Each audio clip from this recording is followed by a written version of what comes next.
Alors bonjour à tous. Pour ceux qui ne me connaissent pas encore, je m'appelle Tamara Messenger et ça me fait super plaisir de vous avoir. Et on va parler d'un sujet qui me tient vraiment à cœur parce que je crois que c'est quand même à la base, de toutes les problématiques de, dynamique, entre les, gens, c'est-à-dire, le triangle bourreux, victime, sauveur et la façon dont on passe de l'un à l'autre et en faisant le mieux que l'on peut, on est pris dans une espèce d'engrenage négatif qui fait que ça s'empire plutôt que de s'améliorer et on n'arrive plus à s'en sortir. Alors j'ai beaucoup pratiqué ce triangle, je vous parle d'expérience, il y en a bien d'autres parmi nous qui l'ont beaucoup pratiqué aussi et ils auront certainement des choses à rajouter.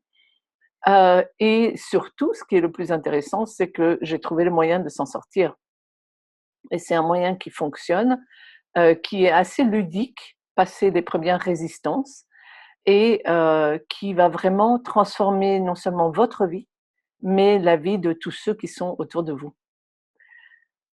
Alors, si ça vous intéresse, on continue. Alors, je vous invite d'abord tous à prendre une grande respiration, peut-être même à fermer les yeux si vous voulez, juste pour qu'on se synchronise et qu'on se pose en fermant les yeux et on prend une grande respiration.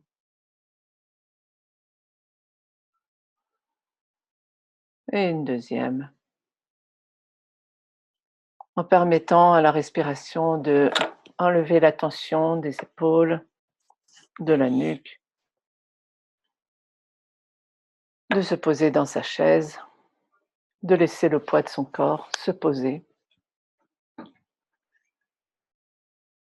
et de laisser son cœur s'ouvrir. Bien.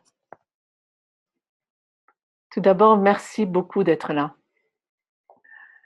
Quand j'ai commencé ce chemin il y a plus de 17 ans avec Don Miguel Ruiz, je pense que j'aurais jamais imaginé que que c'était possible de parler à des gens de tous les coins du monde en même temps et de pouvoir dialoguer et de pouvoir partager cet outil merveilleux qui n'existait pas encore et qui est maintenant la libération quantique.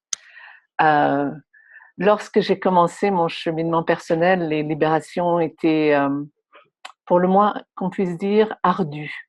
Ça prenait beaucoup de temps, ça demandait beaucoup d'efforts, ça demandait beaucoup de prise de conscience et c'était très lent.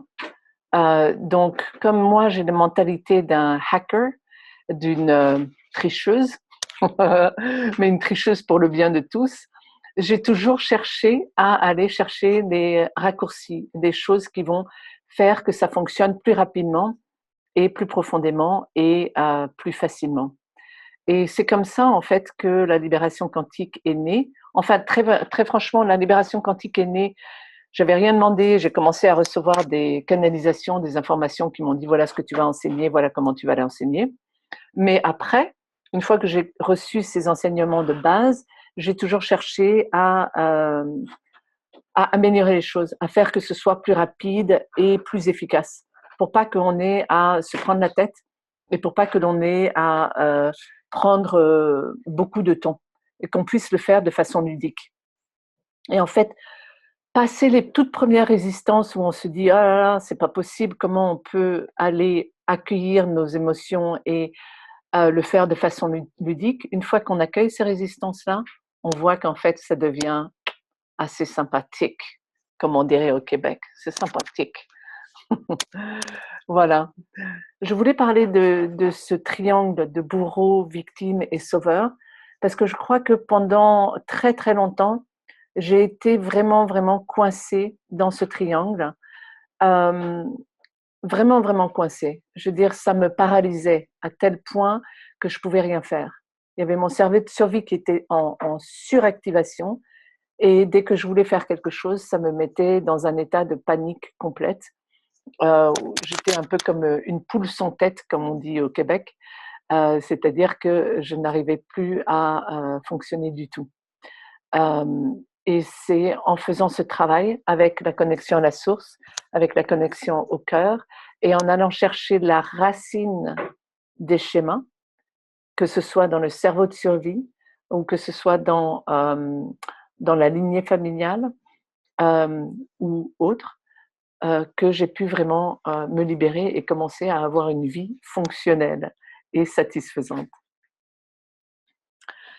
Alors tout d'abord, lorsque l'on parle de victime, bourreau ou sauveur, qu'est-ce que c'est? Parce qu'on se dit: «Bah, attends, moi je suis pas une victime, moi je suis pas un bourreau». Vous êtes d'accord? On n'y pense pas comme ça en fait. Et pourquoi c'est là? Et j'ai reçu des questions avant, l'atelier, et la première question c'était: «Mais pourquoi est-ce que ça a été mis en place? D'où ça vient? Est-ce que quelqu'un sait d'où ça vient?» Moi j'ai une explication, vous en avez peut-être une autre. Mais pour moi, lorsque j'ai fait un training, personnel, j'ai été l'apprenti personnel de Don Miguel Ruiz, l'auteur des 4 accords Toltec, et aussi de sa mère, Mother Sarita, pendant plusieurs années, et on parlait de masques, les masques que l'on met que l'on utilise, le masque du bon élève, le masque de la gentille fille, le masque du rebelle, et cetera, et cetera. On pourrait appeler ça des subpersonnalités. On appelle ça aussi comme ça.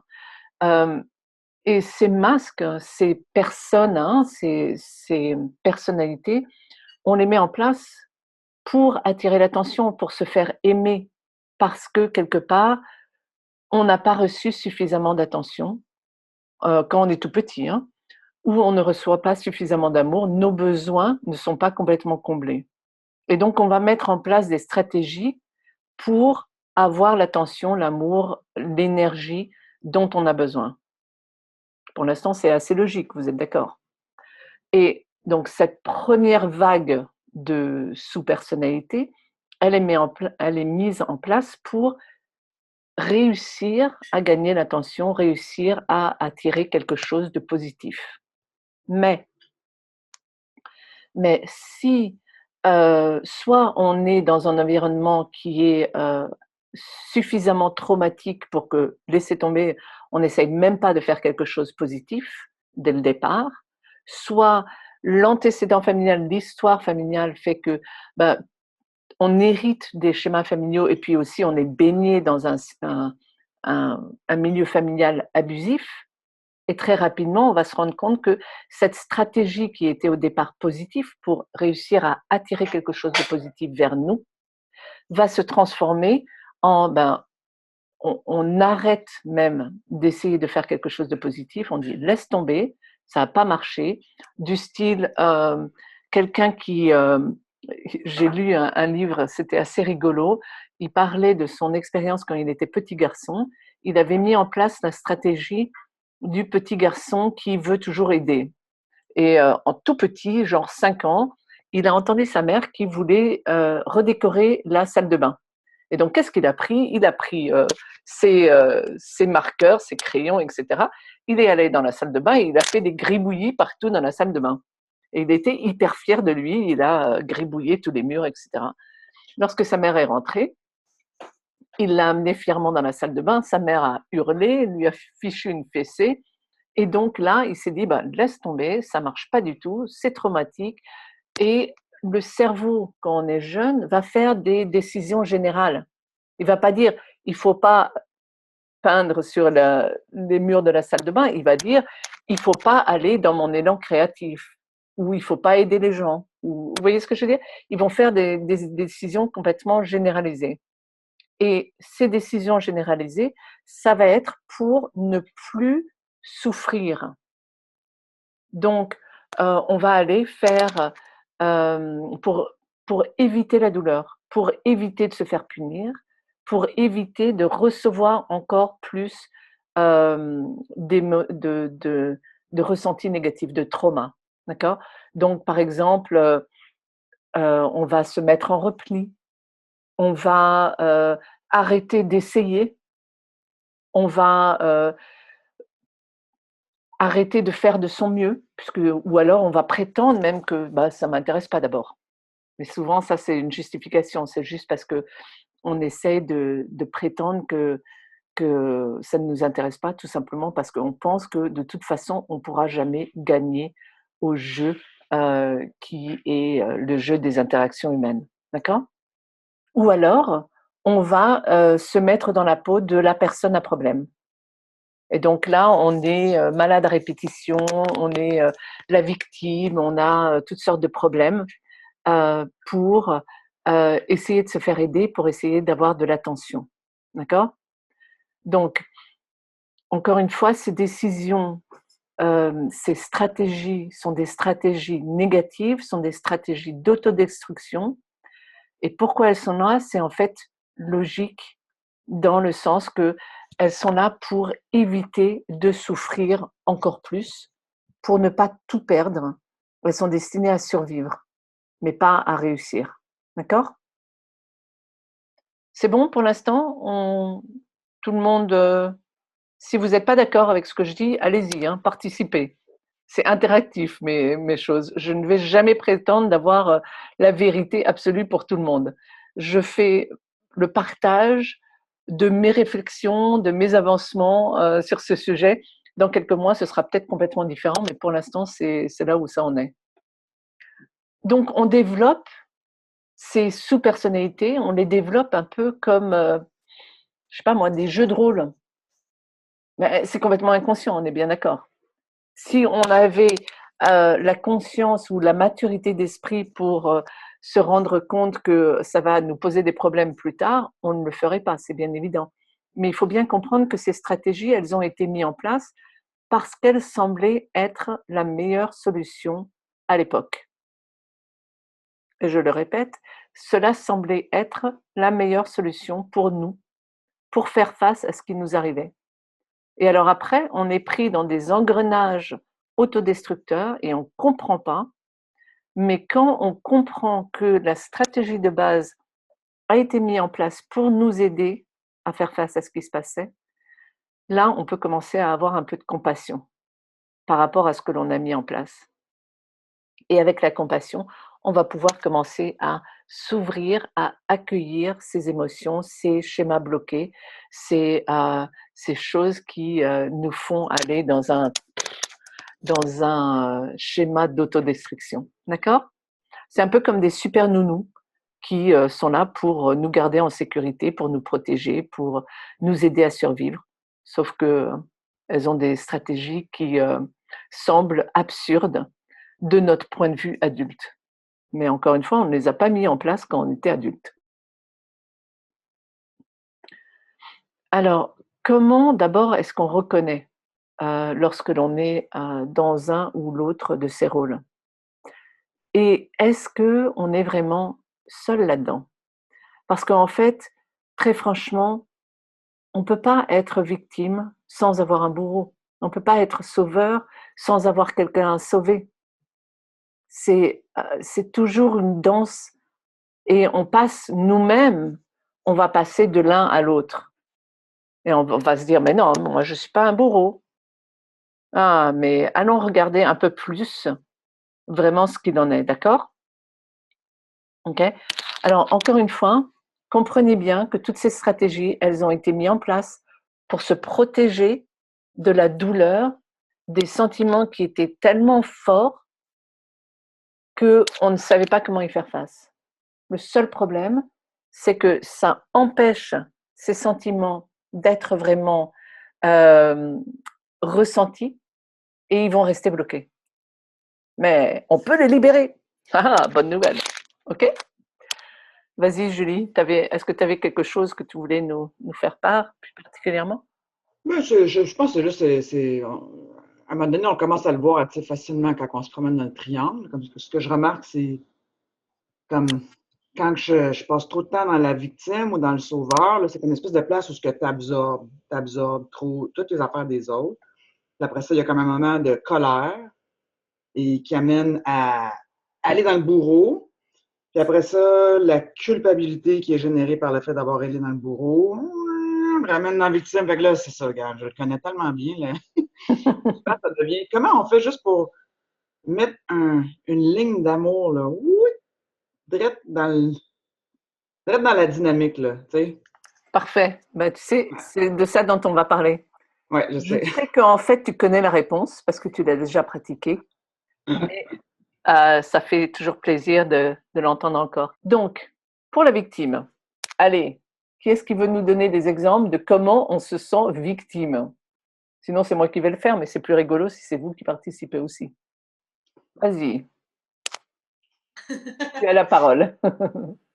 Quand on fait un travail et qu'on n'est pas reconnu, on se sent souvent victime aussi. On se dit, ben voilà, avec tout ce que j'ai fait, j'ai pas de félicitations. Ça peut Ah, être voilà, une exact. Mais alors là, c'est excellent, excellent ce que tu viens de dire. Comment tu t'appelles? Julie, Julie, enchantée. Bonjour Julie.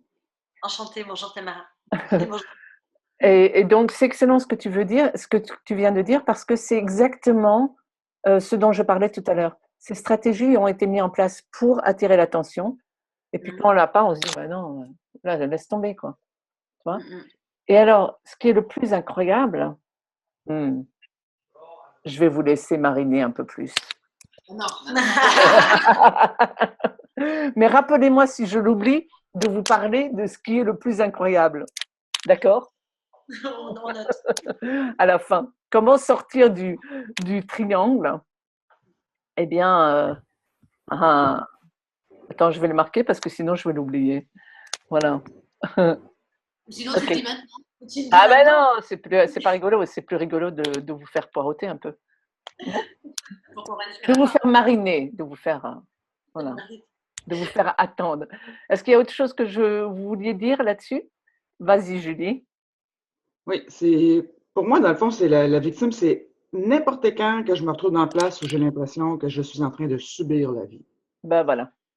Et que j'oublie complètement que, non, non, j'attire, là. Tout ce que j'attire, c'est pour m'aider à voir les parties que j'ai besoin d'aimer et guérir. Mais aussitôt que Voilà. tu l'oublies, là, tu reviens dans la place où la vie est un bourreau. Tout Toi, à tu es fait. la victime. Ouais. Merci, Julie. De rien. Ok, très bien. Euh, c'est absolument ça. C'est lorsque l'on se met en position de personne qui subit et que l'on est donc soit en soumission, soit en domination, soit à l'effet de. C'est-à-dire que quelqu'un est la personne qui cause quelque chose pour nous. Or, c'est juste même pas possible. Mais ça va à l'encontre de ce que l'on pense. Marie, tu viens de te donner la parole. Tu voulais dire quelque chose? Je voulais dire, par exemple, dans une relation de couple, quand l'autre ne donne pas suffisamment d'affection et il croit et on se sent rejeté et on se sent presque à la merci finalement Oui. de ces témoignages d'amour et on se sent en manque et donc on se sent victime parce qu'on sent l'autre un peu ingrat finalement. Oui, tout à fait. Merci, Marie. Donc, encore d'autres exemples pour reconnaître lorsque l'on se met dans la position de victime. On va se dévaloriser, on va avoir des regrets, genre si seulement, blablabla. Si seulement j'avais fait ça, si seulement l'autre avait fait ça, si seulement j'avais reçu ça, blablabla, blablabla. Je suis la victime des circonstances. Ok? On va se plaindre, on va râler. Alors là, c'est peut-être étonnant pour certains, mais la victime en colère, la victime rebelle, c'est quand même une victime à la base. Parce que sinon, on va pas râler. On râle parce qu'on se sent impuissant pour changer les choses. Ok? Et lorsque l'on a le schéma de cerveau de survie qui est dans, j'appelle ça le schéma de Bambi. Vous savez, Bambi, le petit, comment on appelle ça, fawn en français, un petit faon, tout simplement. On va aller vers la codépendance. Donc, on va chercher à être reconnu pour nos problèmes, nos maladies, notre faiblesse, ou alors on va tout le temps chercher à séduire ou à être attractif sexuellement ou émotionnellement, etc. On va toujours avoir besoin d'approbation pour agir ou d'approbation pour prendre des décisions. On va demander aux autres ce qu'ils en pensent, qu'est-ce qu'on devrait faire dans notre vie. Et donc, on va avoir des liens de dépendance. Est-ce que ça vous parle tout ça? Ouais? Ok, cool. Alors, Delphine demande comment faire la différence entre la réalité de ce que l'on vit et le fait de se mettre en position de victime. Excellente question, Delphine. Merci beaucoup de l'avoir posée. Et la réponse est, qu'est-ce que tu penses? Eh bien, c'est très simple. Si tu te sens victime, c'est que tu es au proie à tes croyances, à tes façons, à tes filtres intérieurs. Dès que l'on se sent victime, c'est sûr et certain, à 100%, ce n'est pas une réalité, mais c'est notre réalité qui a été co-créée de l'intérieur par tous les schémas dont on a hérité et tous les schémas qu'on a mis en place quand on était minuscule, tout petit. OK? Et lorsque l'on, et je dis co-créer parce que c'est bien évident que l'autre personne dont on est la victime a des comportements qui sont pas cool par la plupart des standards de la plupart des personnes. OK? Mais même si cette autre personne est super pas cool, on peut transformer la relation en se transformant soi-même. Ah ah! Bon, c'était un peu ça que je voulais dire, le truc super génial de tout à l'heure. Et est-ce que vous m'entendez ou pas? Oui, je vous entends. Quel est votre nom? Parce que je ne sais pas qui vous êtes. Delphine. Bah, c'est Delphine. Ah, la même personne qui a écrit. Ok, d'accord. Voilà. Et du coup, pour aller vraiment en profondeur, est-ce que même la personne qui va être en position de victime va même créer des situations où elle va avoir l'opportunité de se mettre dans cette position de victime et que quelque part, la réalité finit par coller à son sentiment de victime et du coup, ça s'auto-génère. En fait. Ouais, ça s'auto-génère. Alors, si on dit que l'on va créer ces situations, c'est super pas cool et super pas sympa, tu es d'accord? Ouais. D'accord? On les crée de façon complètement inconsciente. On les co-crée. C'est-à-dire qu'on les attire à soi parce que notre champ de décision, notre champ de choix est limité par ces croyances. Par ces croyances que l'on croit, donc on ne sait pas que ce sont des croyances, on pense que c'est de la vérité. On est bien d'accord, c'est le type même de la définition de la croyance, c'est que on pense que c'est ça la vérité ou c'est ça que l'on est, d'accord? Et donc, on va inconsciemment être attiré par quelqu'un super violent parce qu'on pense que amour égale violence, parce que c'est ce qu'on a reçu quand on était petit, par exemple. D'accord? Ce qui maintient la position de victime, en fait. Et qui va entretenir notre croyance, ça va la renforcer.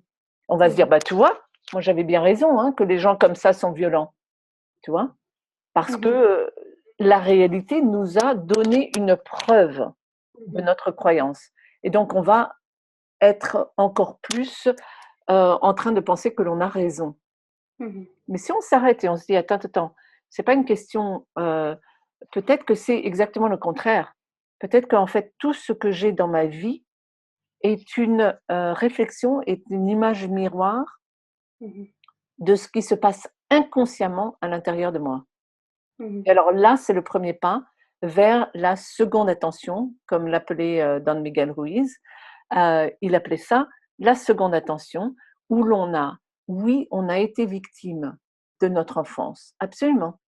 On ne va pas prétendre qu'un enfant de 3 ans a le choix de dire je peux ou non changer mon environnement pour que mes parents arrêtent d'être violents.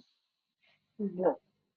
On peut arguer du fait qu'on a choisi nos parents, etc. C'est possible, je ne sais pas. Personne ne peut le prouver avec certaines.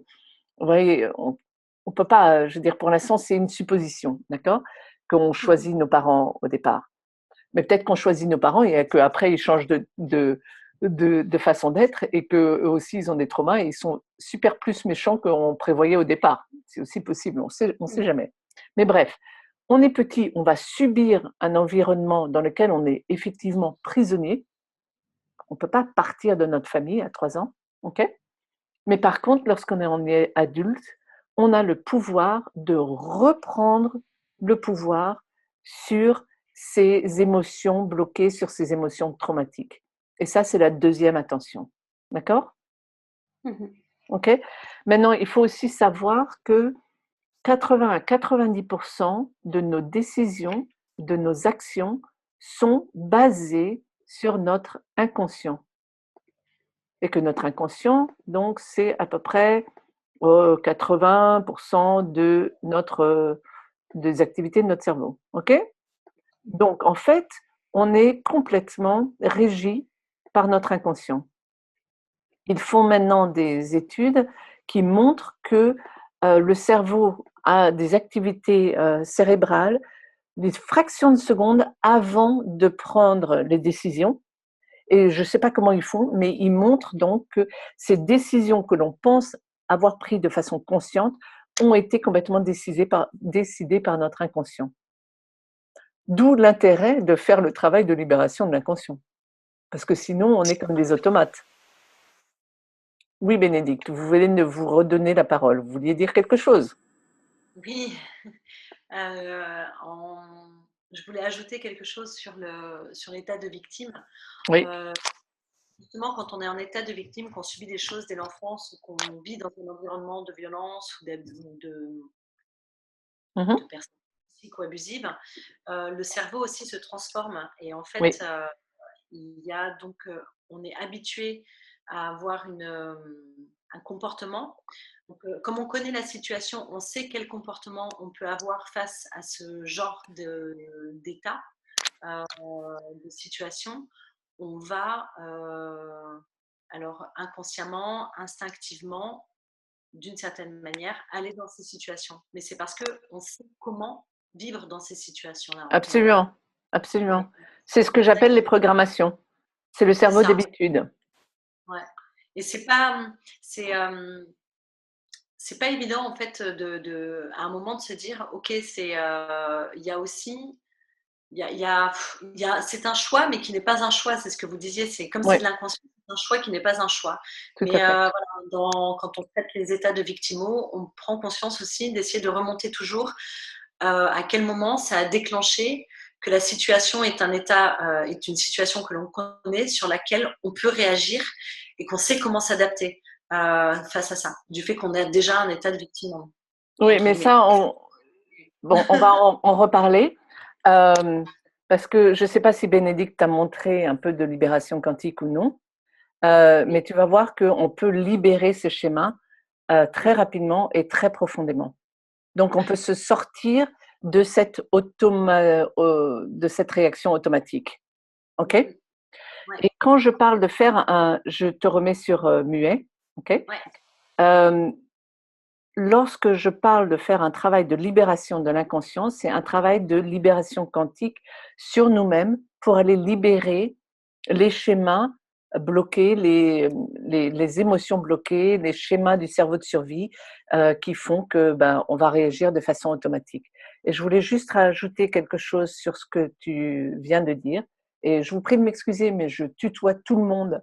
Ça, c'est la conséquence de 24 ans passés en Amérique du Nord, donc j'ai du mal à vous voyez. C'est que lorsque l'on est tellement stressé quand on est petit, non seulement le cerveau va être habitué à certaines choses, mais le cerveau va être tellement stressé qu'il ne va pas se développer correctement. Et les plaques crâniennes vont être plus petites, plus constrictes. Vous voyez ce que je veux dire? J'ai le mot en anglais, mais pas en français. Elles vont être plus serrées, elles vont arrêter de bouger correctement. Et j'ai fait des libérations sur moi où, mais littéralement, j'ai senti ma boîte crânienne chauffer comme une malade. Et le lendemain, j'étais là, waouh, mon crâne a changé de place. Il a vraiment changé de forme.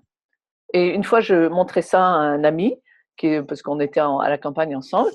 Alors, il touche qu'effectivement, sur la gauche, c'était beaucoup plus rond que sur la droite. Et un jour ou deux après, j'ai fait une autre libération qui a fait que le côté droit a augmenté. Et alors là, il a pu toucher, il a dit « Wow, effectivement, c'est beaucoup plus rond que ça ne l'était avant-hier ».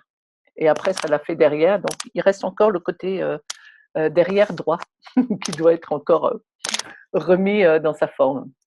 Une compression crânienne, c'est ça, exactement. C'est ça. Alors, euh, tous ceux qui ont des questions sur comment le processus de libération quantique se passe, eh bien, écoutez, je ne vais pas répondre à vos questions parce que vous allez en faire l'expérience en direct tout à l'heure. On va faire un peu de libération pour tout le monde. D'accord? Alors, je ne vais pas vous expliquer tout le processus.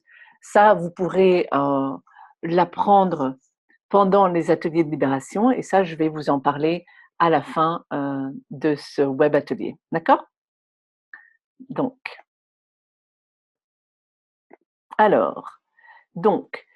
on passe maintenant au bourreau. Youpi. D'accord? Alors, le bourreau, je suis sûre que personne d'entre vous pense que vous êtes bourreau. Ou alors, si vous pensez que vous êtes bourreau, sauf certaines personnes qui savent qu'elles peuvent être bourreaux envers soi-même ou les autres, comme Julie qui l'a si bien dit tout à l'heure.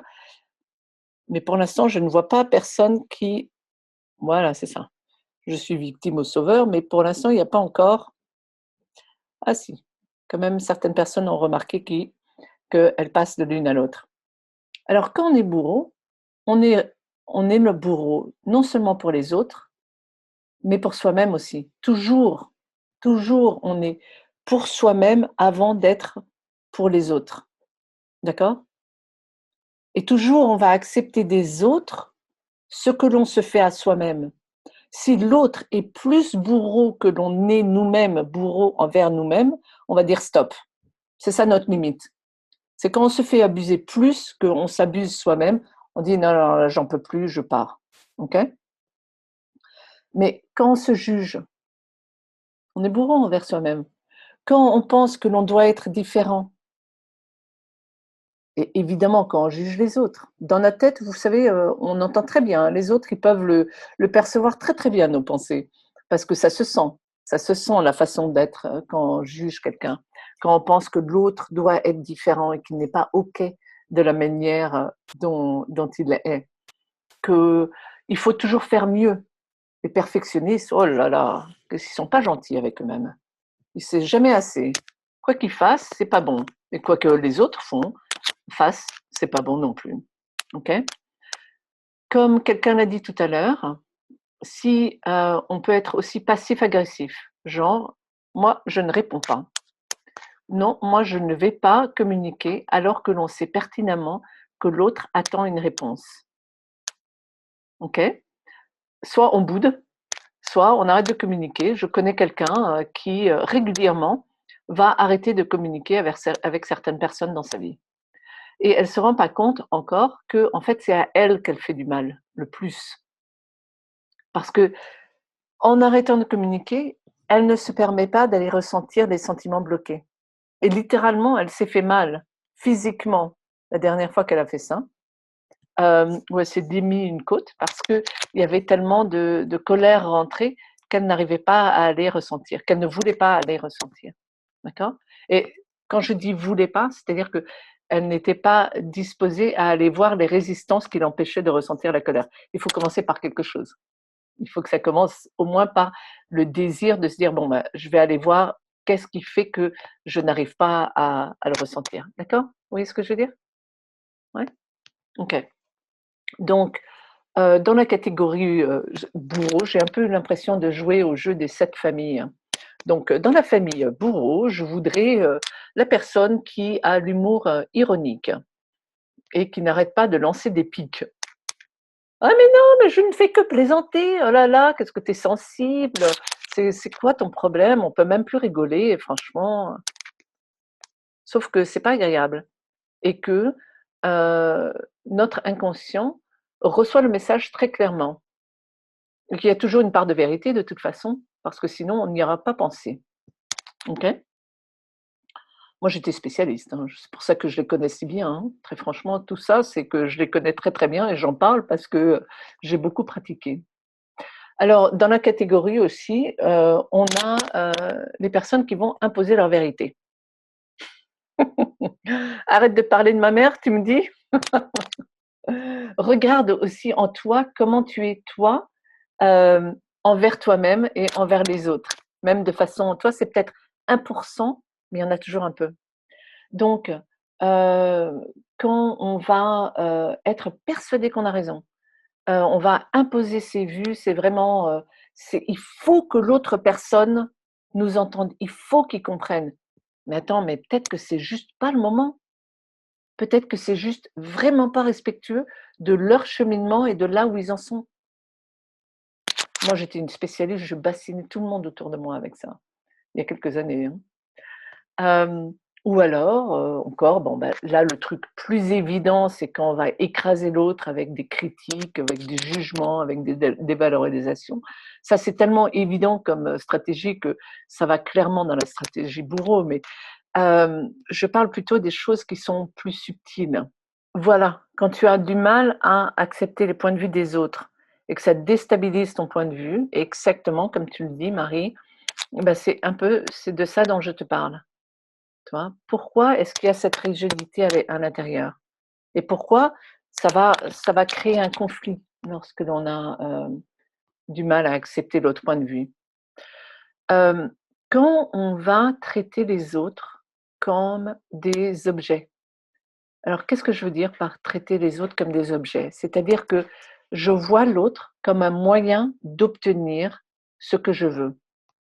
Je ne vais pas le considérer comme une personne, je vais le considérer comme un moyen d'obtenir ce que je veux. Et si je n'obtiens pas ce que je veux, eh bien, je vais soit bouder, soit me mettre en colère, soit, etc., etc. D'accord? Je vois certaines personnes qui font ça de la tête, donc c'est bien. OK. Euh, alors, quelque chose que l'on fait quand on est parent, et on a tous été élevés comme ça, si tu fais ça, alors tu vas avoir ça. Alors, si tu es gentil, eh bien, je vais te donner un bonbon. Mais l'usage du chantage ou de la menace, c'est pas très sympa. Parce que ça veut dire, comme tu es maintenant, ce n'est pas acceptable. Et il faut que tu changes pour que moi, je sois contente. Donc, vraiment, vous le traitez comme un objet, cet enfant. OK? Vous lui dites très clairement, le message est fort clair, tes émotions ne sont pas OK. Ton comportement n'est pas OK. Il faut que tu t'en conformes à ma vision des choses et de qu'est-ce qui est OK pour moi. Voilà. Merci d'être honnête. Quelqu'un qui reconnaît qu'elle est une grande boudeuse. Mais c'est trop mignon, en fait. Quand on reconnaît les schémas de bouderie en soi ou chez les autres, c'est trop rigolo. C'est juste trop rigolo. Parce qu'on se dit, ah ouais, je suis en train de bouder. Et quand on les libère, mais alors, c'est magistral. Ça nous libère une énergie de ouf. On a plein d'expansion et d'amour à l'intérieur de soi. C'est trop génial, quoi. Bon, on va continuer. Donc, évidemment, quand on est en dualité avec les autres ou en rivalité avec les autres, on est dans la même catégorie, ou quand on veut essayer d'utiliser la violence, la domination, l'agressivité pour imposer ses vues. Okay. Mais encore une fois, la rigueur et le perfectionnisme, ça fait partie du registre du bourreau. D'accord? On pense que c'est souvent quelque chose de bien, mais on va se forcer à faire des choses alors que c'est pas ça dont on a besoin ou c'est pas ça que l'on aimerait vraiment faire au fond de nous. Alors le sauveur. Le sauveur. Vous vous reconnaissez dans le sauveur ou non? Je suis sûre qu'il y en a beaucoup parmi nous parce que c'est la façon d'être préférée des thérapeutes. Alors pourquoi est-ce qu'on est sauveur? Et d'abord, c'est quoi d'être sauveur? Ben, c'est toujours vouloir aider les autres. Et quand vous regardez autour de vous, et si vous regardez et que vous avez certainement beaucoup plus de personnes qui ont des problèmes que la moyenne, là, on peut se dire, ah ouais, peut-être que je suis vraiment dans la position de sauveur. Je ne parle pas, évidemment, de la position, bon, si on a des gens dans notre famille qui sont soit malades, soit plus vieux, ou soit des enfants, ben, ça, évidemment, on va être là pour eux. C'est pas de ça dont je parle, ok? Mais je parle des relations que l'on entretient avec des gens qui sont toujours des relations de dépendance. Et alors, c'est super sympa pour l'ego d'être un sauveur, parce que l'autre personne va avoir besoin de nous. Alors comme ça, on est sûr de ne pas être abandonné, en tout cas, tant que la personne a besoin de nous. Quand elle n'a plus besoin de nous, ciao, bye bye, et puis on va se trouver quelqu'un d'autre à sauver. Mais c'est comme le dit Céline, c'est beaucoup plus facile de sauver les autres que de se sauver soi-même, que de s'occuper de soi. Et c'est pour ça qu'on le fait. C'est parce qu'on va donner à l'autre ce que l'on voudrait recevoir, mais que l'on n'ose pas recevoir, parce que pour le recevoir, il faudrait que l'on s'ouvre. Et si on s'ouvre, on risque de ressentir les blessures qui sont bien enfouies, bien à l'intérieur de nous, et qu'on a trop peur d'aller ressentir. Mais ne vous inquiétez pas, il y a une façon de faire qui sera beaucoup plus libératrice et beaucoup plus rigolote et beaucoup plus sympathique que d'avoir à refaire le processus de tous les traumas, etc. D'accord ? Donc, il y a aussi un autre aspect sur le sauveur, c'est qu'on reste en contrôle. On va pouvoir contrôler ce que l'on va recevoir. Comme on est toujours en train de donner, on peut se protéger. Et puis, évidemment, ça nous donne quand même un sentiment d'importance, parce qu'on se dit, attends, sans moi, moi je lui ai sauvé la vie, hein, trop cool. Puis sans moi, ils n'y arriveraient pas. Et puis sans moi, faut absolument que je leur prête plein d'argent, parce que sans moi, ils pourraient pas réussir, etc. Ils ne pourraient pas s'en sortir. Est-ce que vous avez quelque chose à rajouter là-dessus ? Le besoin de sauver la planète, oui, tout à fait. Alors, comment est-ce qu'on gère les gens qui mentent ? Est-ce qu'on considère que c'est du perfectionnisme de demander aux gens qu'ils disent la vérité ? Je ne dirais pas que c'est du perfectionnisme, mais s'ils sont incapables de dire la vérité parce que soit ils ont trop la trouille, soit ils sont trop pris dans leur subpersonnalité de faux semblants, ils sont même plus capables, ou je veux dire, et si toi tu perçois qu'ils ne disent pas la vérité, eh bien, tu vas le gérer de la même façon que tu vas gérer toutes les choses. Et ça, on va en parler tout à la fin, d'accord ? Tu vas faire un processus de libération quantique. Tu vas aller voir, bon, je vais vous en parler dès maintenant quand même, je suis sympa. Tu vas aller voir ce que ça fait de recevoir ces mensonges. Où est la blessure en toi ? Parce que toutes ces choses sont comme des choses qui s'emboîtent. Quelqu'un te ment parce que il y a quelque chose en toi qui réagit au mensonge. D'accord ? Et donc, ça va te faire de la peine, ou ça va te mettre en colère, ou ça va te laisser rester interdit, toi, genre, tu pourras plus. Et donc, tu vas aller voir toutes ces blessures, toutes ces réactions que tu as. En faisant le processus de libération quantique, tu vas les libérer. Et petit à petit, tu vas devenir de plus en plus bienveillante et de plus en plus neutre par rapport au mensonge. Au point où, lorsque la personne te ment, la prochaine étape, ce sera de l'accueillir avec bienveillance et de lui en parler avec bienveillance et avec humour, mais pas un humour ironique, un humour bienveillant. Et une fois que tu as encore plus nettoyé, tu vas voir que la personne va vouloir mentir et va tout de suite admettre qu'elle était en train de mentir, et elle va commencer à rigoler. Parce que tu n'es plus en train de la juger, tu es juste en train de l'accueillir, et elle n'a plus besoin d'utiliser ce faux semblant. Elle pourra juste être elle pourra juste être naturelle. Et les gens qui ne voudront pas, qui ne seront pas prêts à être dans ce naturel, vont partir de ta vie, mais de façon, ce ne sera pas toi qui devras les éviter.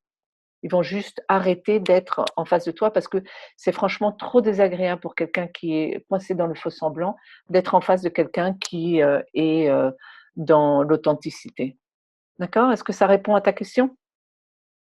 Tu peux te donner la parole si tu veux. Ça, c'était pour Ségolène. Bonjour. Bonjour. Oui, ça répond. Merci Tamara. Je t'en prie. Ok. Y a-t-il des différents sauveurs, des différents types de sauveurs, tu veux dire ? Genre le sauveur qui te culpabilise, et il y a les sauveurs qui sont aussi des bourreaux, parce que ils t'aident, mais alors si tu as le malheur de te faire aider par eux, c'est la cata. Parce qu'après, tu deviens redevable et ils vont te le faire payer très, très cher. Vous connaissez cela, non? Puis il y a des sauveurs qui vont utiliser simplement de la fusion émotionnelle parce qu'ils ont trop peur d'être seuls et donc ils vont être en relation très fusionnelle avec ceux qui sont en train d'aider. Et ça va être une relation de codépendance, par exemple. D'accord? Ok, cool. Alors, qu'est-ce qu'on fait d'habitude? Qu'est-ce que l'on fait d'habitude face à ces différents comportements?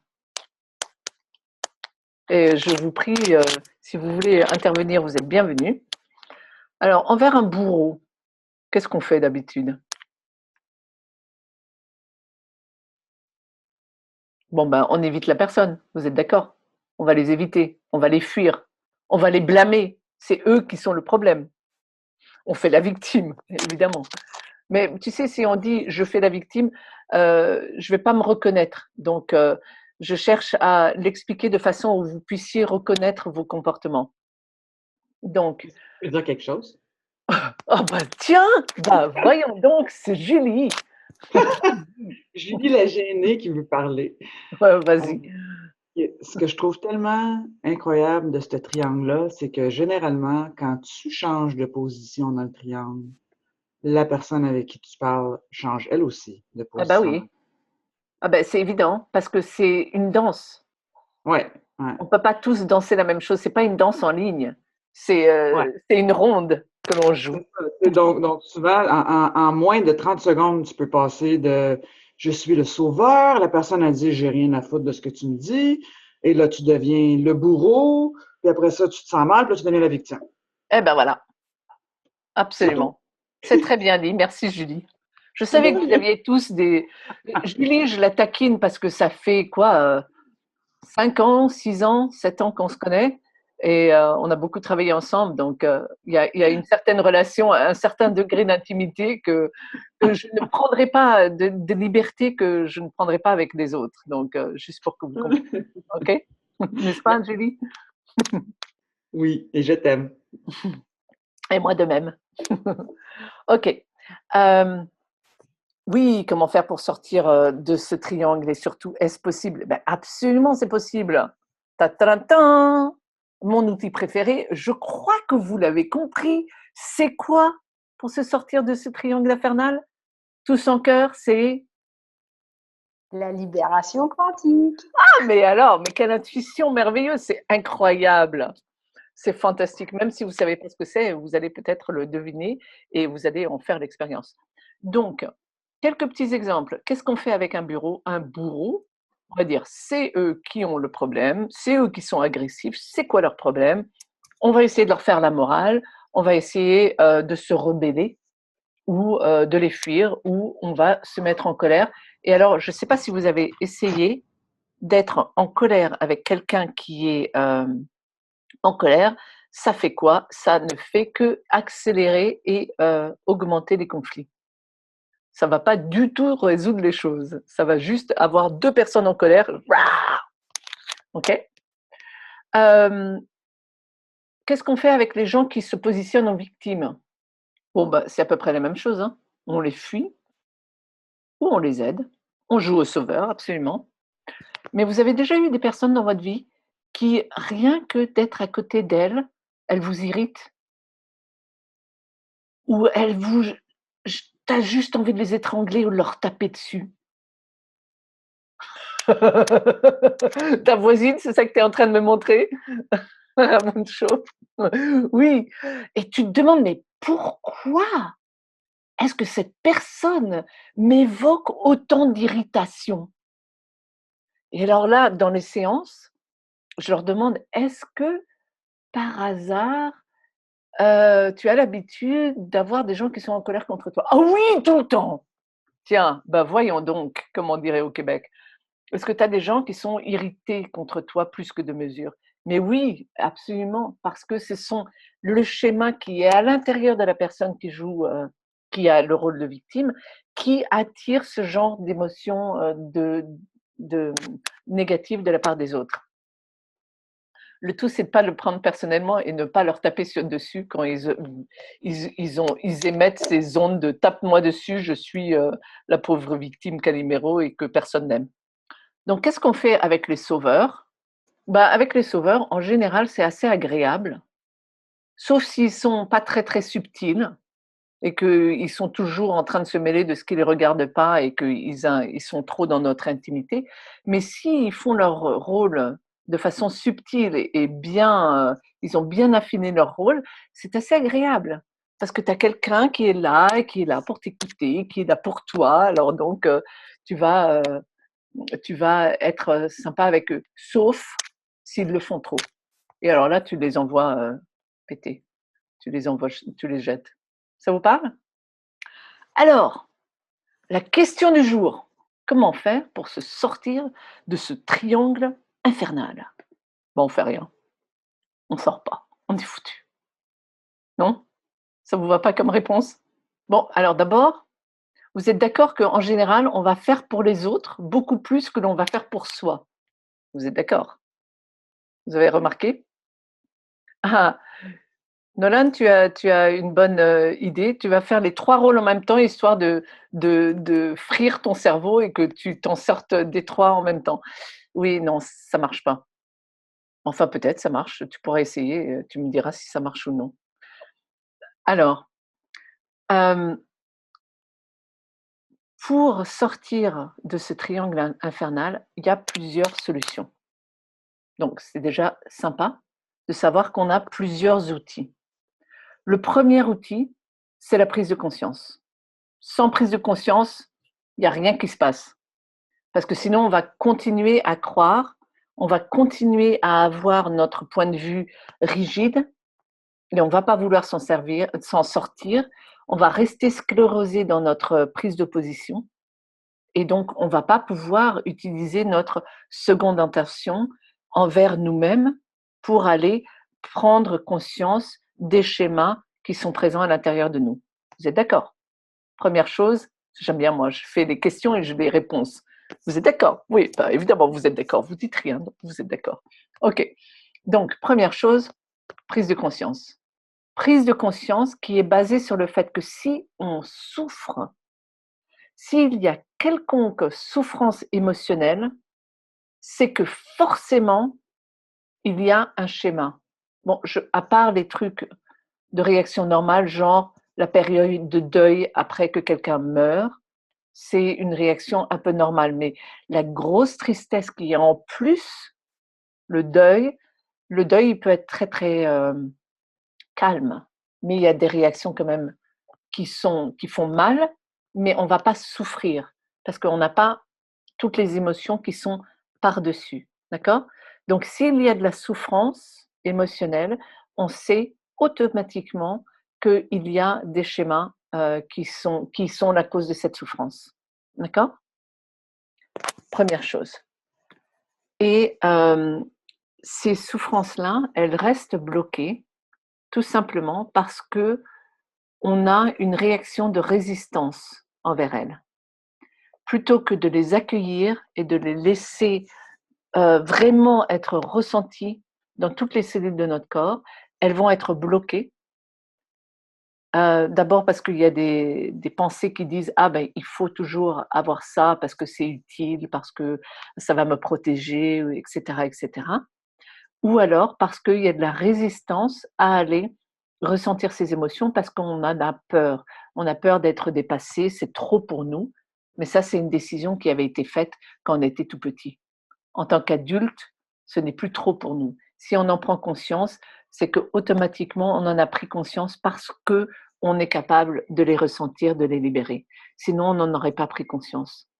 Dans mon cheminement, au cours de ces 17 dernières années, je vois très très clairement que je ne prends conscience des choses qu'au fur et à mesure où j'ai suffisamment d'énergie, de puissance en moi pour pouvoir accueillir toutes les choses dont je prends conscience. Donc plus je libère les choses, plus les traumas très très profonds font surface, mais maintenant ils sont accueillis avec amour, avec bienveillance et ça fait plus vraiment mal. C'est plus un accueil amusé, bienveillant, dans l'amour. Alors, le premier des outils que vous pouvez utiliser dès maintenant, c'est prendre soin de vous. Qu'est-ce que vous pouvez faire aujourd'hui? Qu'est-ce que vous pouvez faire à chaque moment pour prendre soin de vous, pour s'aimer, pour être là pour soi-même? Vous voulez un petit exercice à faire à la maison? Oui? Ok, Oui. très bien. Et vous allez mettre votre main sur la poitrine, sur le centre de la poitrine, au-dessus des deux seins, sur le sternum, là où il y a ce qu'on appelle le centre d'énergie du cœur, le chakra du cœur. Donc on prend une grande respiration là-dedans et on ferme les yeux. Comme ça, on n'est pas distrait par le monde extérieur. Et on se demande, qu'est-ce que je peux faire ce soir pour prendre soin de moi? Qu'est-ce que je peux faire pour être mon meilleur ami? Qu'est-ce que je peux faire pour être là pour moi? OK? Et vous laissez la réponse venir. Et ça peut être quelque chose de très, très petit, mais ce sera toujours quelque chose d'approprié, parce que c'est vous-même qui vous donnez la réponse.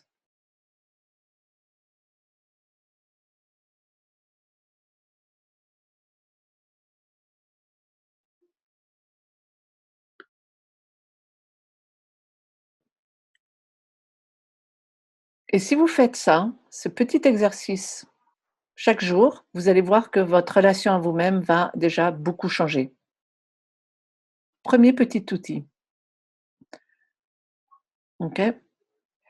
Maintenant, il est bien évident que, l'outil qui vraiment va vous sortir d'affaire, c'est, de libérer les schémas bloqués qui font qu'on va d'un rôle à un autre et que l'on n'arrive pas à rester centré dans notre cœur, qu'on n'arrive pas à rester authentique. Quand je dis qu'on va accueillir ses émotions et qu'on va s'aimer, ça veut dire quoi? Parce que s'aimer, c'est un concept un peu nébuleux. On se dit: «Ouais, ben, moi, je m'aime», mais ça veut dire quoi? En fait, s'aimer ou aimer, c'est être en connexion avec, OK? Et lorsque l'on n'est pas en connexion avec, quand on se sent séparé, quand on se met en retrait, on ne ressent pas cette énergie d'amour. Et donc, lorsque l'on aime quelqu'un, on ressent cette énergie de connexion avec l'autre. Quand on aime soi-même, on ressent cette énergie de connexion avec les endroits à l'intérieur de nous, les différentes facettes qui étaient précédemment bloquées, fermées, mises en retrait. D'accord? Alors, je vais vous enseigner un petit outil que j'appelle le flash du cœur, qui n'est pas la libération quantique, mais qui est le petit outil de base qui est super efficace. Et ça, vous pourrez déjà l'utiliser pour commencer à vous mettre en connexion avec les différentes parties de vous-même. Quand on s'aime, ou quand on aime, ou quand on est dans l'énergie d'amour, on s'ouvre et on s'ouvre au courant d'énergie qui passe au travers de nous, qui nous informe, qui est le courant de la vie en fait. Et on va commencer aussi à s'écouter et à faire confiance à sa propre intuition. Parce que la société, elle nous a éduqués à faire confiance à l'autre, à faire confiance aux édits, aux dictats de la société et à ne plus du tout faire confiance en nous-mêmes et à notre propre sentiment. Et donc, on se retrouve à être complètement soit psychorigide, on va suivre les dictats de la société, que l'on a considéré que c'est la vérité, ou on va être complètement déboussolé parce qu'on ne sait plus comment trouver ce qui est juste pour nous, ce qui est vrai pour nous. Sachant que cette vérité vraie pour nous, elle peut changer de moment à un moment, mais qu'il y a vraiment un sentiment à l'intérieur de nous qui nous permet de voir que ça, c'est la bonne chose pour nous. Et pendant l'atelier de libération quantique, je vous enseigne aussi une manière de faire, un outil pour prendre les bonnes décisions à long terme, pas seulement pour les 3 prochaines heures, mais de prendre conscience comment pouvoir comprendre, comment choisir le bon choix, quoi. C'était pas très clair, mais c'était super limpide dans ma tête. Vous avez compris? Comment faire le meilleur choix pour vous, le meilleur choix qui va perdurer et qui va être à long terme le choix qui va vous amener vers votre plus haut potentiel. Est-ce que vous avez des questions jusqu'à maintenant? Parce que j'aimerais quand même vous parler avant de faire de la libération sur tout le monde. J'aimerais vous parler un peu de l'atelier et qu'est-ce que vous allez apprendre dans l'atelier. Parce que figurez-vous, ah mais alors, mon timing est impeccable, que je fais ce web atelier juste 2 semaines et demie avant qu'il y ait un atelier en live, en vrai. Vous pouvez être tous ensemble, à moins que vous habitiez très très loin et dans ces cas-là, vous allez être tous ensemble, mais par Zoom. Ce sera à Bordeaux à la fin du mois et vous allez apprendre plein de trucs absolument géniaux. Mais avant que je vous en parle, est-ce que vous avez des questions rien que sur ce dont on vient de parler, victime, bourreau, sauveur? Pas de questions? Ça vous va si je vous parle pendant quelques minutes de l'atelier? Oui? Ok, d'accord, très bien. Oui. Merci. Alors, alors évidemment que le mieux pour sortir de ce triangle infernal et pour assainir nos relations en général vis-à-vis, même ne serait-ce que la relation que l'on entretient vis-à-vis de soi-même ou les relations que l'on entretient vis-à-vis des autres, le mieux, c'est de pouvoir faire le travail dès que l'on s'en rend compte d'un schéma et de ne pas attendre 3 semaines avant de s'en occuper. Donc, pourquoi moi je vous parle de la libération quantique et de l'atelier? Tout simplement parce que je pense que c'est vraiment la meilleure des solutions pour que vous puissiez gérer les schémas au fur et à mesure qu'ils apparaissent. Ça va vous rendre autonome et vous allez voir que votre vie va juste, même si votre vie est déjà top géniale, elle va devenir encore plus génialissime parce que ça va vous permettre de vous ouvrir encore plus à cette énergie d'amour et cette énergie de vie dont on parle. D'accord? Et alors, dès le premier atelier, c'est pas du tout un atelier théorique, c'est un atelier pratique. Moi, la théorie, on en parle un peu, mais franchement, je considère que toute théorie n'est qu'une prise de position et que ce n'est qu'une opinion et que je peux avoir une théorie sur quelque chose, mais que dans quelques semaines ou dans quelques mois, ben, ça va être complètement différent. Parce que tout simplement, il y a quelque chose que je pensais être vrai de vrai et que en fait, pas du tout. C'était complètement simplement un système de pensée. Vous voyez ce que je veux dire? Donc, il y a peu de théorie et beaucoup de pratique. Donc, on va apprendre comment se connecter à la source et à l'énergie d'amour. Pourquoi est-ce que certaines personnes arrivent à se libérer très facilement et d'autres non? Pourquoi certaines personnes se guérissent facilement et d'autres non? Et évidemment, quoi faire si vous êtes dans la catégorie du non et des blocages? Si ça se libère pas, si on arrive sur quelque chose et que ça bouge plus, qu'est-ce qu'on fait dans ces cas-là? Et aussi comment aller au cerveau de survie, mais aussi au schéma de base. Parce que je suis sûre que parmi vous, il y a beaucoup de gens qui ont fait énormément de travail sur vous, non? Allez, dites-moi un petit oui par chat si vous avez déjà fait plusieurs années de travail sur vous. Oui. Oui, bah voilà, je le savais bien, c'est évident. Et donc, au bout d'un moment, on se dit: «Mais attends, mais combien d'années encore pour se libérer de ce schéma qui n'arrête pas de revenir?» OK? Mais tout ça, c'est parce que vous n'êtes pas allé jusqu'au bout, parce que vous ne saviez pas comment aller jusqu'au bout. Vous ne saviez pas comment aller au point d'origine, à la base du schéma. C'est un peu comme une pyramide inversée. Comme ça, là, il y a plein de croyances, plein d'émotions, etc. Mais à la base, il n'y a que quelques petits schémas de base. Et une fois que ceux-là sont libérés, eh bien, tout le reste va être libéré. Ça ne veut pas dire qu'on va faire 1 ou 2 séances et après, on est bon pour la vie. Non, bien sûr que non, puisque la vie, c'est un jeu où on va être de plus en plus en connexion et de plus en plus en expansion. D'accord? Mais les schémas qui nous emmerdaient, qui nous prenaient la tête, qui nous bloquaient complètement, eh ben, là, on va pouvoir commencer à les traiter. D'accord? Donc, c'est assez agréable. Alors, on va apprendre comment accéder et libérer les schémas du cerveau de survie. Alors, moi, personnellement, j'étais complètement bloquée dans la paralysie. Je tournais en rond. Mes journées étaient passées à tourner en rond. Le schéma de fuite aussi, ou de dissociation. Cela, ben, on n'en voit pas beaucoup dans les ateliers parce que généralement, ils n'arrivent pas à venir puisqu'ils sont tellement en fuite. Vous comprenez, c'est assez évident. Euh, ou, ou alors le schéma de se battre toujours, mais alors cela, c'est ceux qui sont hyper productifs. C'est très valorisé par notre société, n'est-ce pas? Trop dans le mental, trop dans le conscient, ça, c'est le schéma de dissociation. C'est un schéma de protection. Mais petit à petit, parce qu'on ne veut pas l'enlever, ce schéma de dissociation, il est très utile.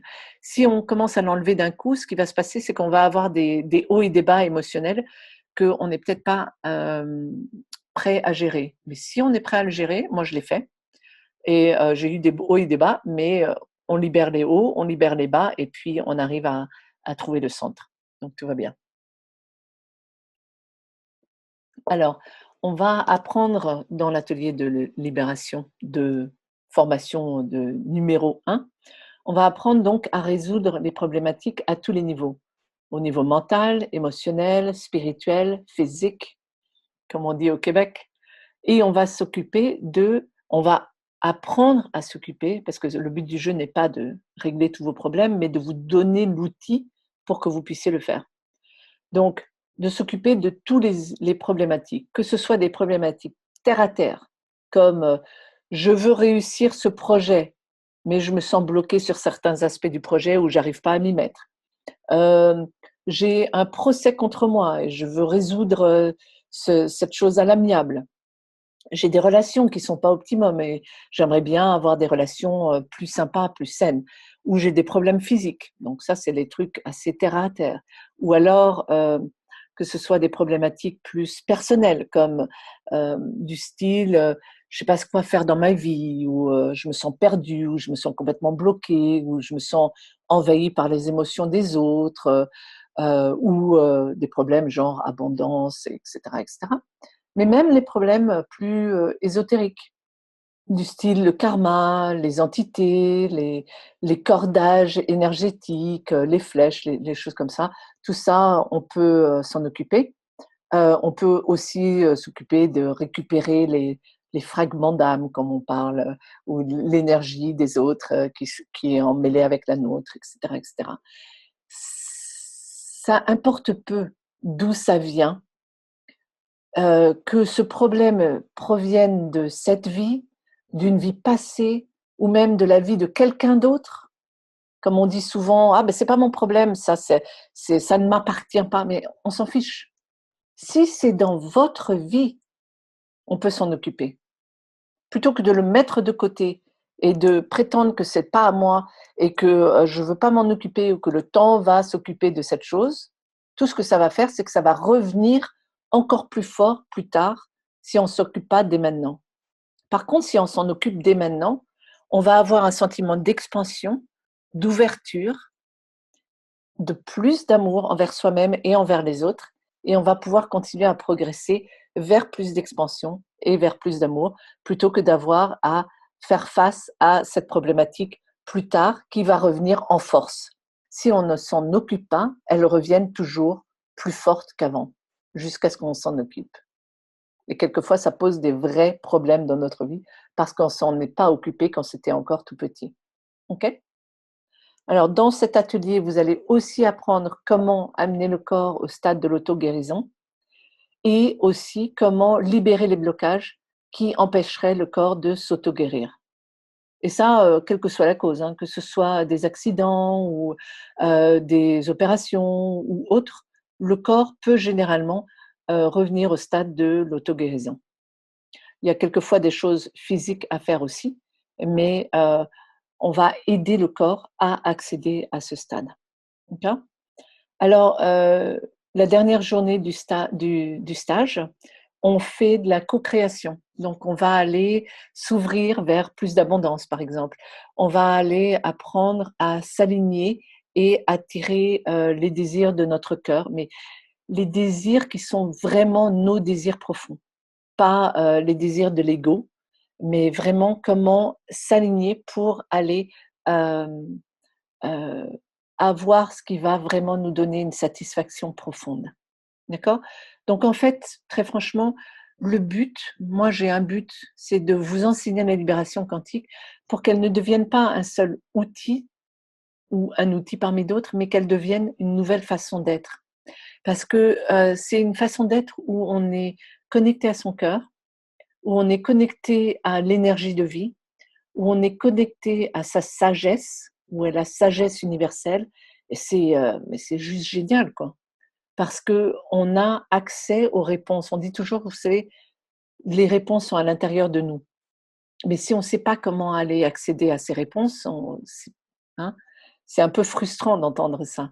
Mais par contre, quand on comprend comment aller dégager les obstacles pour laisser cette sagesse surgir, alors là, on reçoit des flashs d'intuition, on reçoit des téléchargements et on est juste guidé. Et c'est juste fantastique. Moi, j'adore. Voilà. Et donc, c'est vraiment l'idée, c'est de vous rendre autonome pour que vous puissiez progresser. Puis après, il y a d'autres niveaux où vous pouvez aller apprendre. Sur certains sujets, on va aller approfondir des choses. Et il y a aussi un niveau où on va aller apprendre à aller faire le travail sur les autres. Mais charité bien ordonnée commence par soi-même. Et donc, le premier niveau, c'est pour maîtriser le travail sur soi. Et puis après, je ne vous laisse pas tomber, loin de là. Chaque mois, il y a des web ateliers de pratique qui, pour l'instant, sont encore gratuits. Et donc, vous allez participer, si vous le voulez, à ces web ateliers et vous pouvez poser les questions en direct, etc. Comme ça, vous êtes accompagné tout du long. Et j'ai aussi filmé les ateliers et donc bientôt, il y aura la formation en ligne. Et comme ça, vous pourrez aller revoir les morceaux dont vous ne vous souvenez pas, etc.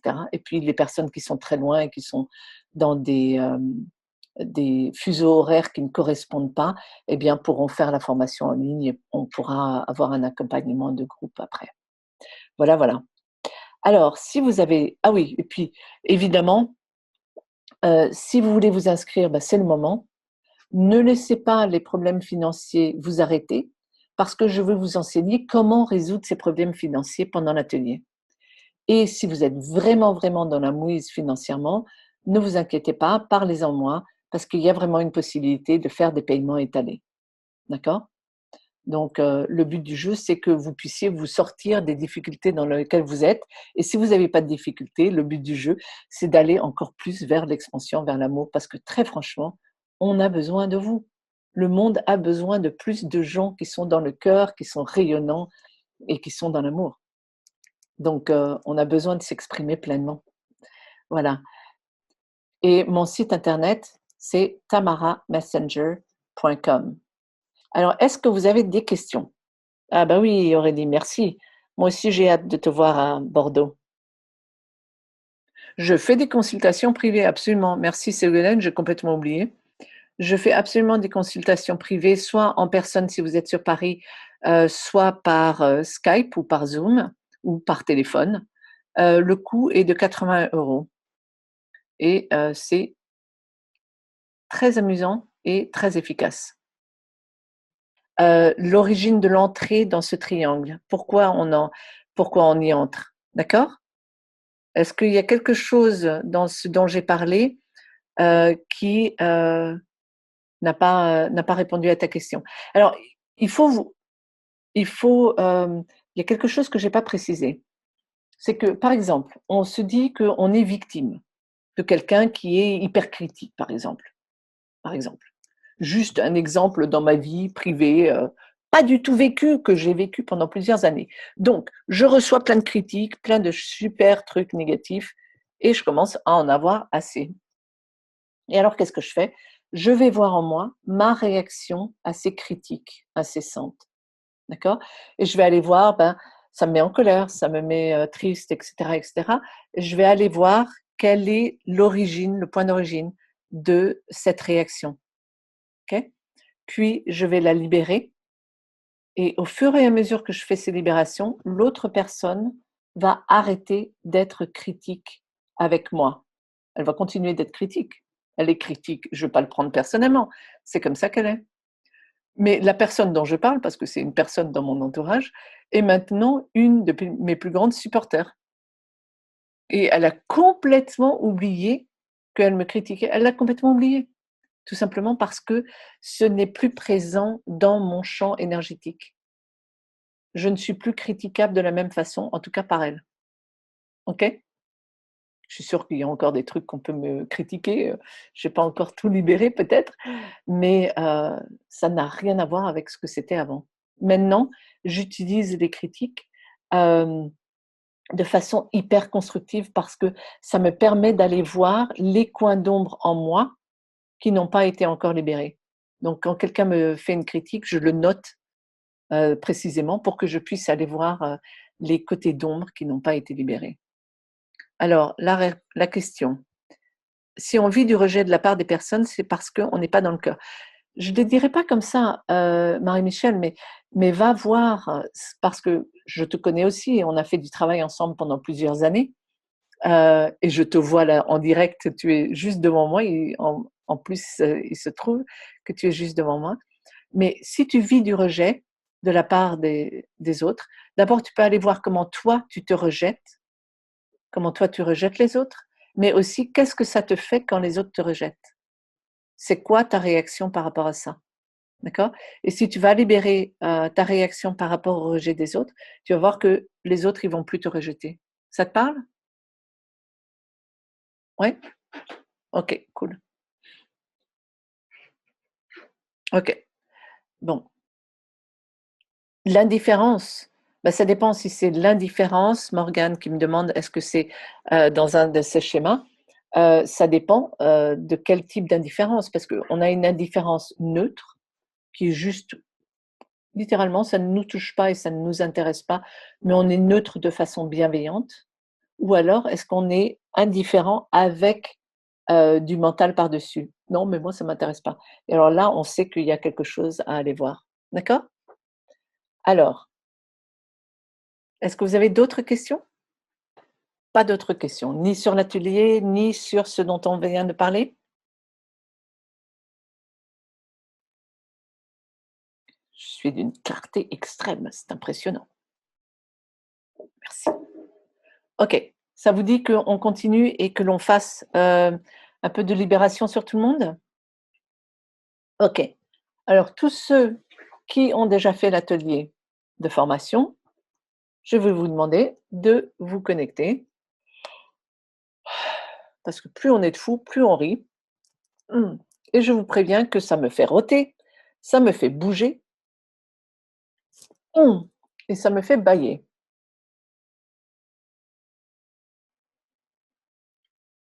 Donc pour tout le monde, vous allez prendre des grandes respirations.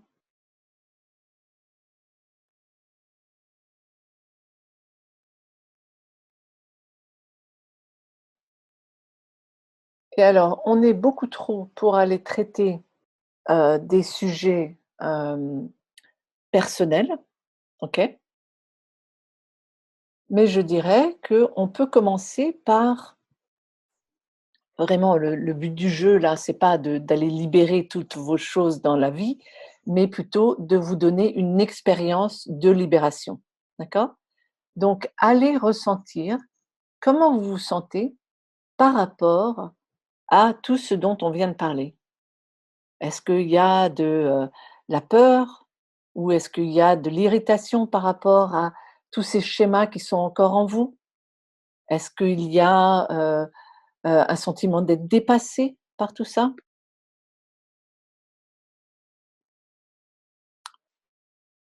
Mmh, est-ce que c'est calme et limpide à l'intérieur de vous ou est-ce qu'il y a certains endroits qui sont contractés dans votre corps? Est-ce qu'il y a des endroits où il y a de la tension? Ou une voilà, par exemple, Anne-Claire comme la gorge étranglée ou les épaules tendues, voilà, c'est ça. OK? Maintenant, vous allez vous focaliser sur ces endroits qui sont tendus, bloqués, où il y a une tension. Respirez dedans et imaginez si c'était entre 0 et 10, à quel point est-ce qu'il y a une intensité physique ou émotionnelle. 10 c'est le plus fort, 0 c'est complètement parti. Maintenant, est-ce qu'il y a une couleur qui est associée avec cette sensation?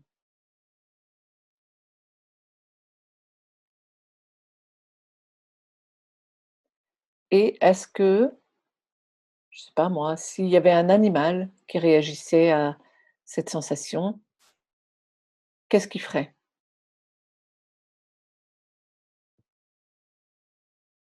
Et est-ce que ça semble utile de garder tout ça? Ou est-ce que c'est prêt à être libéré? Est-ce que c'est prêt à être accueilli complètement dans le cœur? Alors si c'est pas prêt à être accueilli, eh bien on va accueillir le fait que c'est pas prêt à être accueilli. Puis de toute façon, nous, on va faire du travail vraiment sur l'ensemble du groupe. Mmh, toujours pour votre plus grand bien.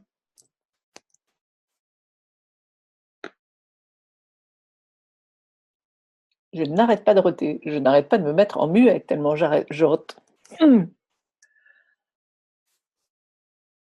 Et on va imaginer que le centre de la poitrine, là où il y a le chakra du cœur, s'ouvre comme l'objectif d'un appareil photo pour comme un flash de lumière blanche.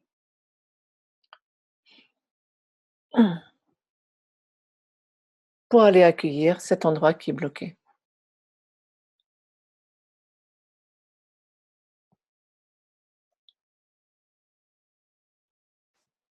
Et s'il y a des oui mais qui disent: «Mais c'est pas possible que ça parte comme ça, heu, ce truc je l'ai depuis des années, ça va pas c'est trop grand pour que ça parte, j'ai besoin d'attention individuelle, ça peut pas partir d'un coup, avec tout le monde» et cetera. On accueille.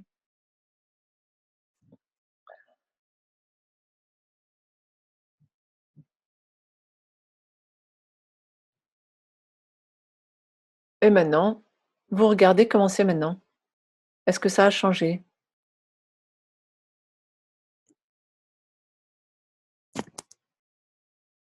Est-ce que, à quel numéro c'est maintenant? Entre 0 et 10? Est-ce que c'est allé à 0 ou est-ce qu'il y a encore quelque chose qui bloque?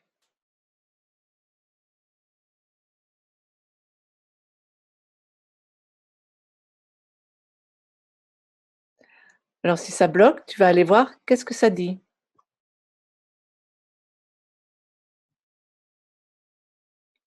Donc tu reviens dans l'endroit qui bloque. Est-ce qu'il y a un autre endroit, à part la gorge, hem, qui est autre part, qui est peut-être plus bas dans le corps? OK, OK. Alors quelquefois, il y a aussi des choses physiques. Quand ça bloque comme ça derrière les omoplates, souvent c'est lié, au foie. Je ne suis pas médecin, je ne suis pas nutritionniste, je n'ai pas le droit de donner des conseils de santé, mais dans mon expérience personnelle, lorsqu'il y a un point qui est derrière les omoplates, c'est lié à la vésicule biliaire ou au foie. OK. Donc, hem, donc vous ressentez l'endroit le plus bas dans votre torse où il y a cette tension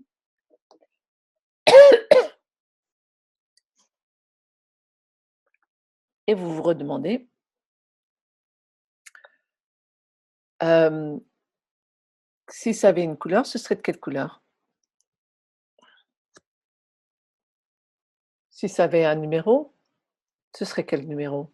Et surtout, vous allez voir les pensées qui disent: «Mais c'est juste pas possible que ça parte d'un coup pour, tout le monde. Pour qui elle se prend celle-là?» et cetera. Les choses qui sont la résistance par rapport au processus lui-même.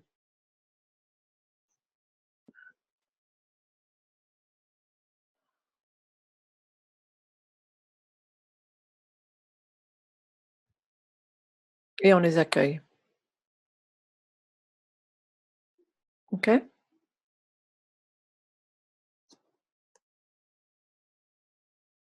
Et si vous voulez, on peut aussi demander l'infusion de nouvelles façons d'être, c'est-à-dire, par exemple, que l'on demande à la source de vous enseigner comment accueillir, comment se sentir en sécurité à être connecté à cette énergie d'amour. Et d'abord, qu'est-ce que c'est l'énergie d'amour? Parce que si c'est possible que vous ne le sachiez pas, si vous le voulez, ça vient au fur et à mesure que j'en parle.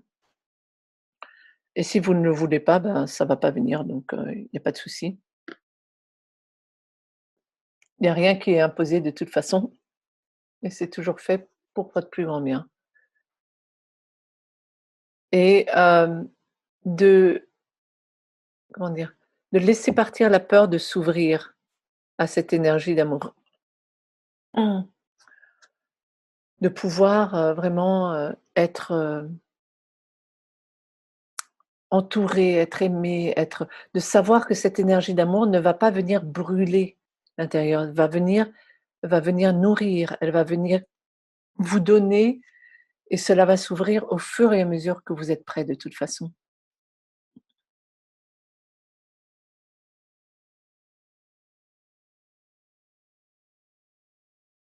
Et qu'il y a, une possibilité de reprendre votre pouvoir et de se libérer et que vous avez de la chance parce que c'est tellement plus facile qu'avant. C'est tellement plus rapide qu'avant. Comment vous vous sentez maintenant?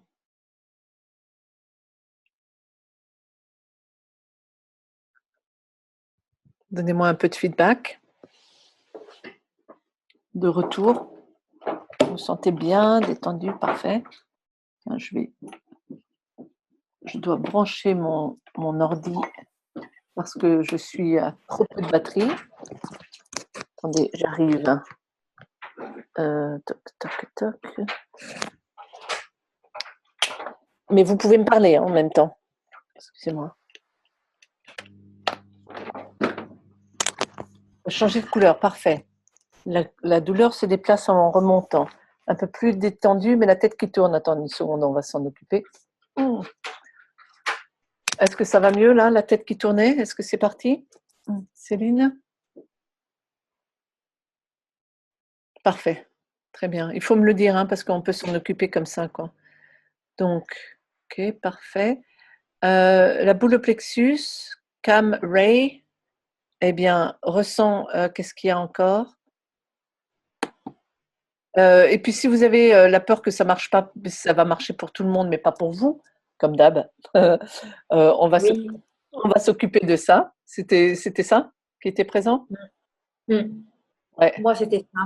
Ben voilà, je l'ai ressenti dès que je me suis focalisée sur sur cette boule. Je ne te connais pas, je sais pas où tu es d'ailleurs. Et en plus, tu n'as pas de vidéo, donc je te vois pas. Tu es anonyme, mais j'ai quand même réussi à ressentir. C'est ça qui est rigolo. C'est plus on se libère de ces schémas à soi, plus on va être intuitif avec soi-même et avec les autres. Alors, je vais vous demander de vous remettre sur muet. Si vous avez... Hop, je le fais. Ah, bah, excusez-moi, je viens de couper la parole à quelqu'un. Oui? Il y a quelqu'un qui voulait me dire quelque chose? Oui, c'est moi, c'est Magali. D'accord? Ouais. Je voulais te demander, moi, en fait, mon corps a basculé à un moment donné d'avant en arrière. Oui? Il bouge tout seul, ça veut dire quoi? C'est un réalignement? Oui, c'est un réalignement. Il y a des gens qui m'appelaient le chiropracteur à distance parce que le corps commençait à bouger dans tous les sens, il y avait des trucs qui se libéraient. Donc, c'est tout. Donc, alors, attends. Alors, il reste une peur de souffrir. Merci Magali. D'accord? C'est bon? Tu avais une Oui, autre oui, question? C'est bon? C'est non, bon? non, Ok, c'est d'accord. ouais. Ok, cool. Alors, j'ai un peu de mal à voir toutes les questions, les machins. Donc, d'abord, je vois une peur de souffrir, une peur de brûler, une peur d'être envahi. Ok? Donc, d'abord, on va et il y a aussi, des gens qui wow, celle-là m'a fait vraiment, il y a des gens qui sont persuadés qu'ils savent ce que c'est, mais de savoir ce que c'est, ça va bloquer le processus parce qu'on a tellement de savoir, de connaissances, qu'on dit: «Eh ben non, c'est comme ça que ça marche les libérations. Le il faut faire tel processus, machin truc». Je sais pas pour qui c'est, mais voilà. Ah, c'est pour vous, c'est ça? Copine de Bénédicte? Je sais pas, je vous vois rigoler là-dessus, donc il se trouve les personnes défilent devant moi, donc je vois. OK, alors, où est-ce qu'on en est? Ah bah oui, bah, les gens qui ont des croyances que ça va pas fonctionner sur soi ou les gens qui sont déçus parce que c'est pas resté parce que ça n'a pas été libéré d'un coup, il faut aller faire plus de travail, sur les résistances. Alors je ne sais pas si on va le faire tous ensemble parce que ça fait déjà presque 2 heures qu'on est ensemble, mais allons voir déjà, c'est, qu'est-ce que ça vous fait, le fait que ça reste?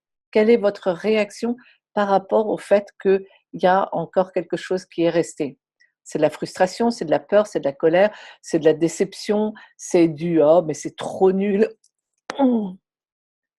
et cetera et cetera. Ressentez ça et hop, on l'accueille.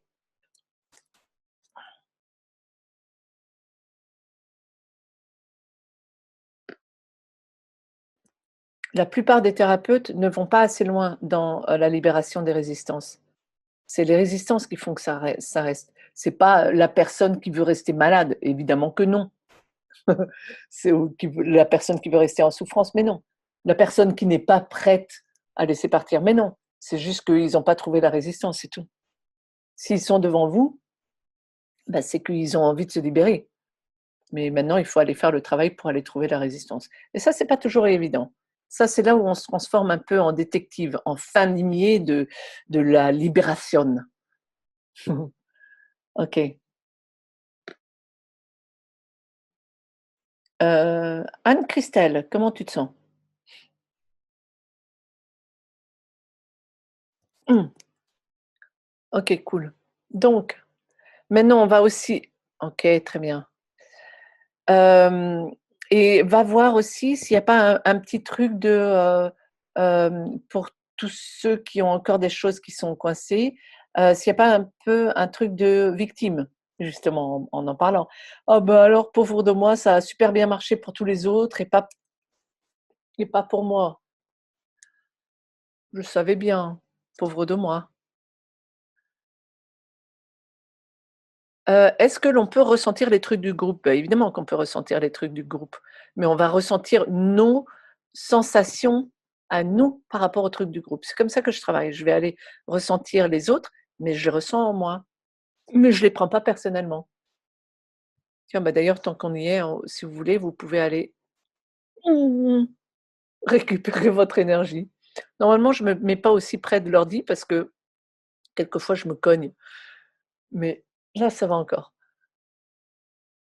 Ça vous fait rigoler, hein, je vois ça que ça vous fait rigoler. Ah bah alors franchement. Hein? Qu'est-ce que j'ai? Oui, toi, mais nous aussi individuellement. Ben oui, évidemment. Oui, absolument. On est tous, totalement intuitifs, Delphine. Donc plus, on est souvent, très sensibles, mais le problème, c'est que les émotions et les schémas font que tout ça, c'est un fouillis bien confus et on n'arrive pas du tout à faire la part des choses. Mais plus on fait le travail sur soi, plus on devient super clair. Ah tiens, je ressens une grande anxiété. Ah, cette personne est anxieuse. Cool. Mais je peux rester dans la bienveillance. Et l'anxiété, elle est venue juste pour m'informer qu'il y avait de l'anxiété autour de moi. D'accord?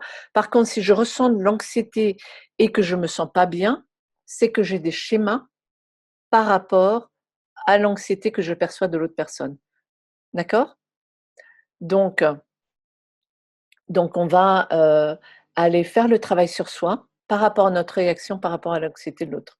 C'était clair ou pas du tout? Oui, c'était clair? OK, cool. Wahou! Merci. Ah bon, cool, très bien. Bon, ben, je suis heureuse. Céline, tu veux dire un peu plus parce que ta réaction est tellement enthousiaste que je me demande pourquoi il y a eu le grand wahoo. Non, elle n'a pas envie de parler. Bon, ok, on va pas la forcer. Ok, cool. Donc, pour ceux qui sont encore coincés dans le ah, ah, pauvre de moi, pourquoi moi j'ai pas eu plus d'attention individuelle, ça n'a pas marché, allez ressentir ça et on l'accueille, ok?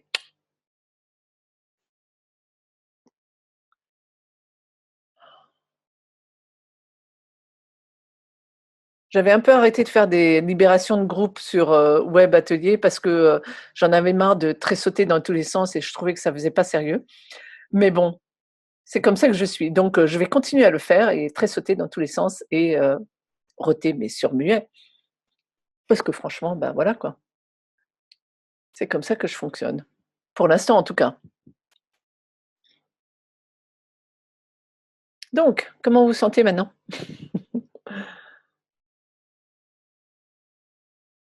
Todo va bene? Oui? S'il y a des gens qui vont super mal, il faut me le dire. Parce que super mal, c'est pas très. Je veux dire, il n'y a pas de but, hein, mais je vais pas vous laisser dans la mouise. J'essaye de rester poli. Ok, donc maintenant que tout le monde a l'air d'aller bien, parce que je ne reçois pas un seul commentaire négatif, donc tout va bien. Ah, bah, il y a encore le plexus. Attends. Merci le fait que je découvre que je peux percevoir les émotions des autres et les prendre en compte sans me mettre en place mes réactions de défense et schéma. Bah ouais, c'est ça. Céline, je ne sais pas si tu es intéressée à aller apprendre la libération quantique, mais si tu as déjà cette finesse de perception, ce serait trop génial que tu l'apprennes parce que tu vas pouvoir être l'utiliser avec une finesse. C'est vraiment trop génial, quoi.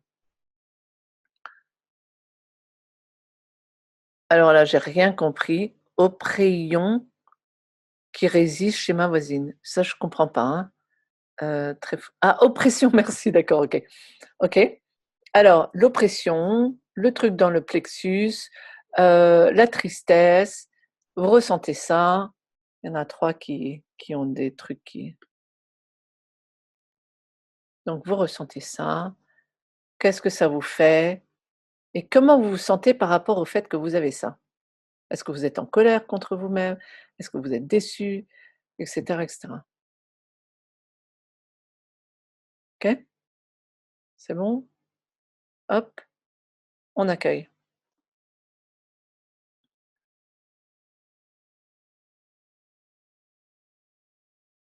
Et s'il vous plaît, si ça vous a plu, parce que je vois certaines personnes, il est déjà très tard, qui donc vont partir parce qu'elles se sentent déjà super bien, je vous remercie. Et s'il vous plaît, partagez, parlez-en autour de vous. C'est comme ça que je fais connaître la libération quantique. Donc, invitez des gens au prochain web atelier, invitez des gens à participer à l'atelier de formation, invitez des gens à faire des séances individuelles. Merci et je vous remercie vraiment beaucoup d'être ici. D'accord? Donc, de toute façon, l'énergie continue de venir pour tout le monde. Et ce qui n'était pas top génial, comment vous vous sentez maintenant?